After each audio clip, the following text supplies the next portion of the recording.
आवासों से। तो आप प्रधानमंत्री की यात्राओं के में जो लोग उनको सुनने के लिए आते हैं, वह उसकी तुलना आप अन्य नेता के साथ नहीं कर सकते हैं जो अपने संसाधनों से या स्थानीय क्राउड फंडिंग से अपने अन्य संस्थाओं के मदद से इस तरह का आयोजन करते हैं। क्योंकि जो लोग सुनने के लिए आते हैं, उनको सुनने आना चाहते हैं, उनके ऊपर कोई दबाव नहीं है। अगर वो नहीं सुनने के लिए आएंगे तो आप उनका कुछ बना बिगाड़ नहीं सकते। लेकिन अगर सम्मानित राजदूत का एक निवेदन आपके पास आ गया कि कल की सभा में आप आइए, और उसने अनुपस्थित कर लिया आपको, और परसों अगर आप किसी काम के लिए जाएंगे तो आपको देखेगा कि आप मेरी बात नहीं सुने थे, तो एक अलग तरह का माहौल होता है। संस्थागत तरीके से राजनयिक माध्यमों के द्वारा आयोजित कार्यक्रम और एक अन्य विपक्षी दल के नेता के लिए आयोजित कार्यक्रम, दोनों में जमीन आसमान का अंतर है। लेकिन अगर उसमें भी एक विपक्षी दल के नेता को इतनी बड़ी संख्या में भारतीय मूल के लोग, अमेरिकी नागरिक, अमेरिकी बुद्धिजीवी, मीडिया जगत के लोग अगर सुनने के लिए आ रहे हैं, तो यह महत्वपूर्ण बात है। गोया कि उस समाज में भारत को लेकर के एक तरह का विमर्श है। लोग ये जानना चाहते हैं कि वहां हो क्या रहा है। मतलब जिस वाशिंगटन डीसी में नेशनल प्रेस क्लब में इस देश के प्रथम प्रधानमंत्री ने प्रेस का सामना किया, और जितनी संख्या में वहां प्रेस वाले मौजूद थे राहुल गांधी से बात करने के लिए, आज तक कितनी यात्राएं हो चुकी हैं सम्मानित प्रधानमंत्री नरेंद्र मोदी जी की, एक बार भी नहीं गए। और नहीं, हमारे ख्याल से ये रिजवी साहब इसको कंफर्म करेंगे, हमारे ख्याल से नेशनल प्रेस क्लब में उनको आमंत्रित भी नहीं किया। और वो उनके आमंत्रणों को स्वीकार कर लेंगे कि नहीं कर लेंगे, ये एक बहस का विषय है। क्योंकि वहां का जो समाज है, वह समाज मूक श्रोता नहीं होता, वह मन की बात नहीं सुनता है, वह अपने दिमाग की बात करता है। उसके मन में क्या चल रहा है, वह उसका सवाल जवाब करता है। तो सामने वाले के मन में जो बात चल रही है, उन सवालों का जवाब देने के लिए आप कितना तैयार हैं, इस आधार पे आपकी उस समाज में स्वीकृति बनती है। और इस अपनी स्वीकृति को राहुल गांधी ने हासिल किया। महत्वपूर्ण बात यह है कि जिस विदेश में डंका बजने वाले की बात को भारतीय जनता पार्टी बड़े पैमाने पर फैला रही है, उस पूरे के पूरे मुहिम को राहुल गांधी की इस यात्रा ने पूरी तरह से खारिज किया है। इसलिए भारतीय जनता पार्टी के विजय नहीं है। और मुझे लगता है कि जो एक बड़ी रेखा खींच करके राहुल गांधी आ रहे हैं, ये आने वाला दिन बताएगा कि मोदी जी जा रहे हैं, वह किन किन सवालों का जवाब देते हैं क्या, और किस तरह से उस वहाँ के समाज के लोगों से वो मिलते हैं, और ये बताने की कोशिश करते हैं कि जो सवाल राहुल गांधी ने उठाए हैं वो कितने बेमानी हैं, कितने उसमें तथ्य हैं या कितने तथ्य उसमें नहीं हैं, और कितने वो बनावटी हैं।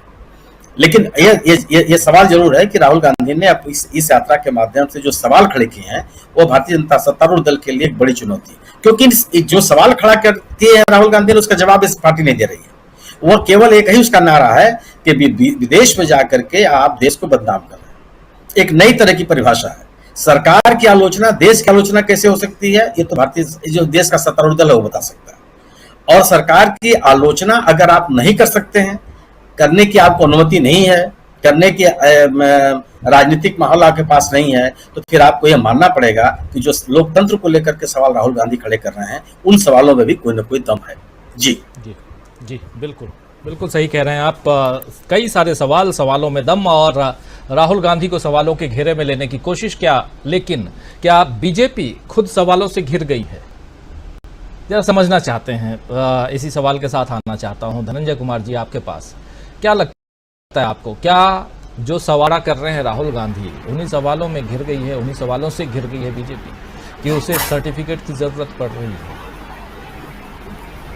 देखिए, राहुल गांधी के जो सवाल है वो तो यहाँ भी देखिए मोहब्बत की दुकान या नफरत का मॉल, तो जवाब दे रहे हैं नड्डा साहब, जाहिर है सवाल का जवाब दे रहे हैं। लेकिन सवाल का जो जवाब दे रहे हैं, तो अब ये तो नड्डा साहब बताएंगे कि जो टीका दिया गया था सीरम इंस्टीट्यूट मोदी जी का क्या योगदान जो हुए कि हमने टीका दिया है, उसे मैदान था उस टीके में। फिर क्या जो वाइब्रेंट इसकी लोकतंत्र की डेमोक्रेसी की बात कर रहा है अमेरिका, तो ये तो डेमोक्रेसी को पसंद ही नहीं करते मोदी, तो कैसे गर्व करें इस पर? डेमोक्रेसी को अगर पसंद करते तो फिर तो संविधान की बात करते, जो संविधान की बात नहीं करते, संविधान को मानते ही नहीं।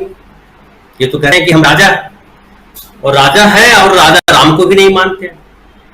राजा राम ने तो धोबी की आलोचना बर्दाश्त कर ली थी, एक वंचित वर्ग नया खड़ा कर दिया आपने, राजनीति के उससे बाहर कर दिया आपने। लोकतंत्र में बहुलतावाद है, आप बहुमतवाद के नाम पे, हिंदू बहुमत के नाम पे सत्ता चला रहे, ये कैसी डेमोक्रेसी है? ये भी सवाल किया जाएगा। क्या जवाब देंगे मोदी इसका? क्या वो अपनी जो है कोरोना वाली कथा बताएंगे कि हमको बदनाम किया है कांग्रेस ने या बदनाम किया है लोगों ने, हम तो बड़े अच्छे आदमी हैं? क्या वहां विक्टिम कार्ड उनका चलेगा? वहां ये सब कुछ नहीं चलने वाला है। वहां अगर चलेगा तो वही जैसा कि कहा प्रशांत भाई ने कि वो साइन कर करके आ गए कि आप हमारे इन एयरपोर्ट्स का इस्तेमाल कीजिए या ये कीजिए। संप्रभुता को एक तरह से समझिए कि गिरवी रख करके आ गए मोदी जी। इसके पहले तो किसी ने नहीं किया। तो देश की छवि खराब ये कर रहे हैं। चीन को जमीन ये दे रहे हैं और कह रहे हैं कि न कोई घुसा है न घुसेगा। तो ये अमेरिका तो जानता है। ये भले कहे, आंख मूंद ले और कहे कि राहुल गांधी बदनाम कर रहे हैं देश को, अमेरिका में जाकर के ये सब बोल रहे हैं, लेकिन क्या दिल्ली में जो जंतर मंतर पे हुआ या जो एनआरसी के समय जो वहां शाहीन बाग में हुआ था या जो गुजरात में जो हुआ बिल्किस बानो मामले में या जो यूपी में जो घटनाक्रम हुए, क्या अमेरिका में नहीं देखा जा रहा है? आप जो यहाँ वीडियो चला रहे हैं, क्या अमेरिका में ये देखा नहीं जा रहा है? ये सलीम साहब जो है अमेरिका से जुड़े हुए नहीं है। तो जो यहाँ हम बोल रहे हैं, जब सलीम साहब सुन रहे हैं तो और लोग भी सुन रहे हैं। तो बताइए कि कैसे बदनामी कर रहे हैं राहुल गांधी। तो ये सारे सवाल हैं जिन सवालों के जवाब मोदी जी के पास नहीं है। नड्डा साहब बेचारे क्या करेंगे? वो तो आए ही है ढाल, वो तो ढाल के लिए है। जब पिटाई की बारी आएगी तो उनको आगे कर दिया जाता है कि भैया जाइए जो 2-4 लाठी खा लीजिए। तो वो नफरत का मॉल लेकर के आ जाते हैं। अब वो हो सकता है मॉल उन्होंने देखा ही नहीं है। मोहब्बत की बात उनको कहां समझ में आएगी? मोहब्बत किसी से की उन्होंने तो किसी से मोहब्बत नहीं की। जो मोहब्बत का पाठ दुनिया भर में गांधी दे के आया, उस गांधी से नफरत करते हैं आप। वो जो गांधी की हत्या कब कर दी इन्होंने, अभी भी गोली मार रहे हैं, उनके पुतले पे गोली मार रहे हैं। सोचिए कितनी नफरत इनके मन के भीतर। तो जो गांधी से नफरत कर सकता है, जो बुद्ध से नफरत कर सकता है, वो किससे मोहब्बत करेगा? इनको न बेटियों से मोहब्बत है, न पत्नियों से मोहब्बत है। बेचारी यशोदा बेन से क्या मोहब्बत की उन्होंने? करते मोहब्बत? अब हमने तो अभी सुना, आज एक मित्र बोल रहे थे, दूसरे प्रोग्राम में मैं था, कि उनको अमेरिका जाना था, बुलाया था यशोदा बेन को बोलने के लिए, लेकिन पासपोर्ट ही नहीं बन सका क्योंकि पति का नाम वो हो ही नहीं पाया उनका। तो इस तरह की जो स्थिति है, इसमें मोदी जी क्या जवाब देंगे? इसलिए वो वहां नहीं जाएंगे, उन्हीं जगहों पे जाएंगे जहां मोदी किया जा सकता है। और अमेरिका बड़ा बुद्धिमान देश है। वो जानता है कि जो डेमोक्रेसी उनके यहाँ भी खतरे में आ गई थी जब ट्रंप सरकार आए थे और कह दिया था अब की बार ट्रंप सरकार, मोदी जी को बुला करके ले गए थे, अब की बार ट्रंप सरकार।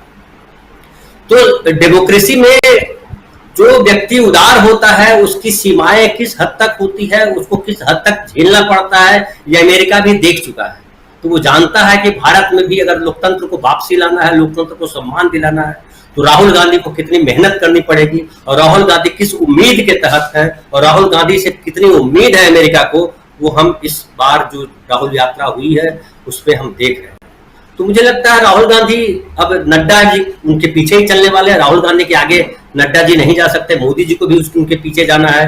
तो मुझे लगता है मोहब्बत इतना फैल गई है कि नफरत वालों के लिए अब जगह नहीं है। जी राजीव जी, मोहब्बत इतना ज़्यादा फैल गई है कि नफरत वालों के लिए जगह नहीं है। राहुल गांधी देश ही नहीं बल्कि विदेश में भी मोहब्बत फैला रहे हैं और यहाँ परेशान हो रही है बीजेपी और कह रही है कि राहुल गांधी नफरत का मेगा मॉल चला रहे हैं। यही हम यहाँ समझने की कोशिश, इसलिए ये चर्चा, क्योंकि लोकतंत्र की बात शाम से चल रही है और लोकतंत्र, भारत का लोकतंत्र बहुत ही वाइब्रेंट है कहा जा रहा है। अमेरिका में कहा गया और बिल्कुल सही कहा गया, लेकिन यहाँ लोकतंत्र को डिफेंड करने की कोशिश क्यों हो रही है? क्या लोकतंत्र पर किसी तरह का खतरा है? क्या हमारे देश में लोकतंत्र का क्षरण हो रहा है? क्या लोकतंत्र में कहीं गिरावट है? लोकतांत्रिक मूल्यों में गिरावट है? ये बहुत सारे सवाल हैं और ये सवाल बार बार आपको कचोटते हैं, आपको कुरेदते हैं और कई मोड़ पे आपके सामने आकर ऐसे सवाल खड़े हो जाते हैं कि क्या सचमुच हमारे लोकतंत्र के साथ कुछ ऐसा हो रहा है? तस्वीरें तो बहुत ऐसी ही कहती हैं, चाहे संसद भवन का उद्घाटन हो, चाहे जंतर मंतर पर महिलाओं लड़कियों को बूटों तले रौंदा जाए, दबाया जाए, कुचला जाए,